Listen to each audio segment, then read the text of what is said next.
దేవుడు దేన్ని బట్టి కోపడతాడు చెప్పండి? అక్కడ ఉంది, దేవుడు దేన్ని బట్టి కోపపడతాడు. ఇప్పుడు చెప్పండి, మీరు దేన్ని బట్టి కోపపడాలి?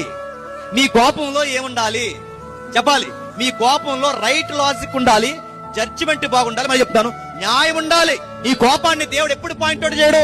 నీ పక్షమున న్యాయం ఉండాలి. ఎస్, వీడు కోపపడంలో న్యాయం ఉంది. ఇప్పుడు దేవుడు కూడా కోపడతాడు అంటే, మిక్కిలి ప్రేమామయుడైన దేవుడే కోపడతాడంటే కోపడతాడు.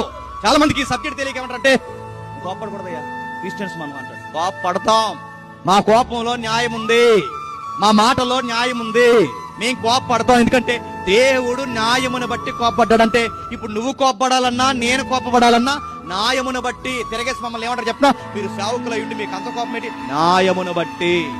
సేవకుడైనా విశ్వాస అయినా సంఘ పెద్ద అయినా న్యాయమును బట్టి. నువ్వైనా నీ పొరుగోడు మీద కోపడితే న్యాయమును బట్టి. అంటే న్యాయపరంగానే కోపపడాలి, అన్యాయంగా కోపపడకూడదు.